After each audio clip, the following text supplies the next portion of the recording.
सिंधुदुर्ग जिल्ह्यामध्ये आपल्याकडे कर्ली आणि कालावल्या दोन खाडीमधून वाळू उत्खनन केलं जातं. गेल्या वर्षभरामध्ये आपण साधारण 2,91,00,000 इतक्या रकमेचे वाळूचे लिलाव करून त्यांना आपण परवानगी दिले होते. कर्लीमध्ये 24 परवाने दिले होते आणि कालावलमध्ये 31 परवाने दिले होते. असे एकूण 55 लोकांना परवाने आपण दिले गेले होते आणि त्या अनुषंगाने आपण इतक्या रकमेचे वाळू आपण त्यांना काढायला परवानगी दिली किंवा ते पैसे वसूल केले होते.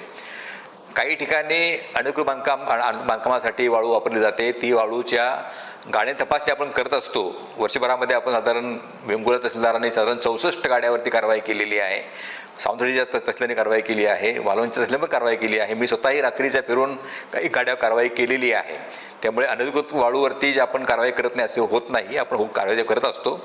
आता जी बातमी लागली आहे कोकण 7मध्ये त्या अनुषंगाने आता मी पाहणी करायला सांगितले आहे आणि त्याच्यावर पण कारवाई केली जाईल जर हवं असतील तर. पण साधारण 9 जूनपासून आपले वाळू उत्खनन करणं बंद केलेलं आहे. जर आपल्याला काय लक्षात असं आलं तर आमच्या प्रशासनाने जसं आणाव्या गोष्टी अशा त्याच्यावर आपण तात्काळ कारवाई केली जाईल. धन्यवाद.